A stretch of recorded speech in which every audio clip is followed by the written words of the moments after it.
Kembali lagi di Kumpul Keluarga, masih membahas tentang masa pra-remaja.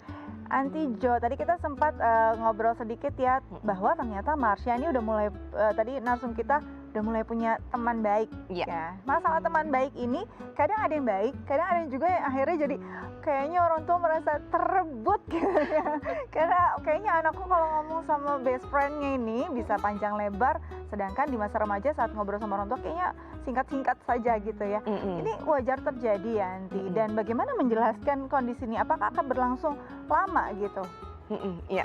Jadi memang benar sekali nih yang dikatakan sama Dika nih, bahwa pada saat anak itu masuk pra-remaja ataupun remaja, dia akan merasa bahwa dia ini lebih ke arah temennya nih gitu, jadi lebih ke arah ke peer groupnya gitu. Ya. Jadi makanya kalau cerita itu bisa panjang lebar, Panjang nggak selesai lebar. nyambung lagi besoknya.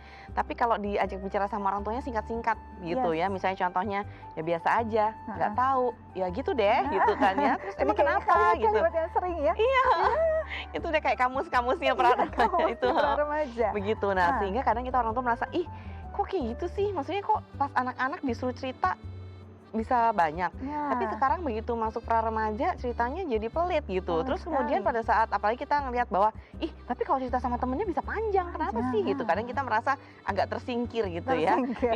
Nah yang pertama untuk orang tua adalah pahami dulu memang itu fase yang normal banget gitu. Jadi jangan merasa bahwa kita tuh tersingkir, tidak seperti itu.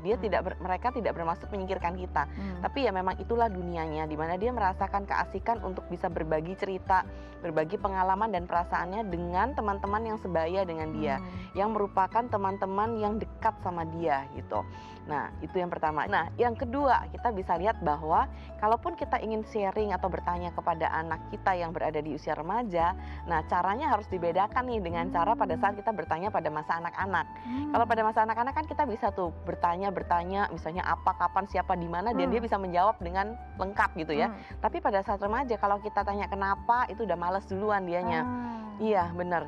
Jadi lebih baik kita nih kalau misalnya mau mancing sesuatu yang memang menurut kita itu dia susah untuk ceritakan, kita start dari diri kita dulu. Kita ceritain tentang diri kita. Itu yang pertama. Misalnya contohnya kita mau gali apalah. Misalnya contohnya mau gali tentang aku mau tahu nih anak kita udah ada yang naksir dia belum ya gitu ya. Kalau kita langsung nanyanya gini, ada nggak yang naksir kamu gitu kan? Terus kemudian pasti dia merasa gini, ih apaan sih aku pengen tahu aja sih gitu ya, rese banget sih gitu ya. Sekarang kok kepo sih ya gitu.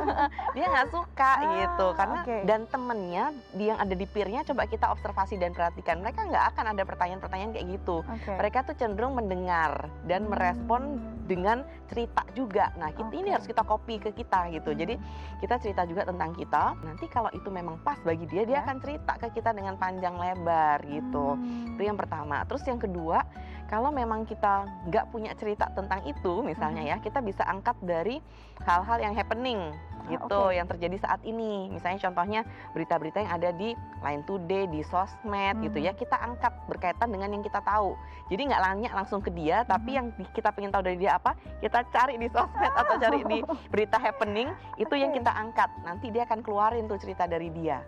Tapi kalau kita selalu kenapa, apa, hari ini ngapain gitu, dia males karena apalagi itu pertanyaannya mulai nggak boleh gini, nggak boleh gitu. Tapi aku udah bukan anak kecil, Mami. Iya, gitu betul ya. banget. Ada Anti, ini berarti begitu pentingnya komunikasi, begitu pentingnya kita memberi kepercayaan pada mereka di masa pra-remaja ini. Hal apa yang mungkin harus kita lakukan atau kita persiapkan untuk paling tidak untuk diri kita sendiri memahami bahwa kita siap saat anak kita sudah naik fase?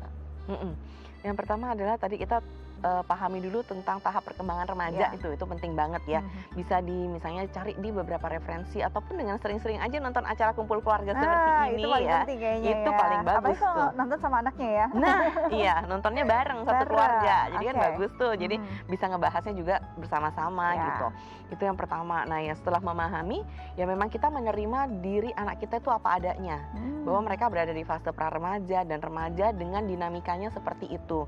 Jadi kita orang tua itu bukan lagi di atas mereka tapi udah turun nih. Jadi di bawah, bukan di bawah, setara sama mereka.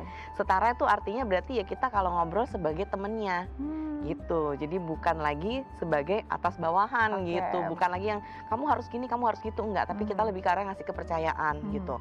Dan kita berbicara dari sudut pandang si anak itu. Jadi memang perlu ada pendekatan yang khusus, kita juga siap bahwa anak kita sudah naik fase. Benar. Harus membuka wawasan juga tentang anak ini, karena setiap Benar. usianya, setiap perkembangan zamannya juga pasti berbeda dan Betul banget. Jadi harus lebih banyak telinganya daripada mulutnya. nah itu dia, harus banyak telinga daripada mulut. Iya. Anti, terima kasih banyak, Iya, hari ini banyak banget sama-sama. pelajarannya ya. Semoga ini juga bisa jadi pelajaran dan juga inspirasi yang berharga untuk keluarga Indonesia di rumah. Terima kasih banyak Anti, Iya, jangan sama-sama, bosan-bosan Nika. berbagi di kumpul keluarga ya. Iya. Oke keluarga Indonesia, bagaimana? Sudah mulai catatkan tips dari Anti Jovita apa aja? Kalau nggak ada, nanti ada di Instagram kita. Nah, saya Astia Dika pamit undur diri, sampai ketemu lagi.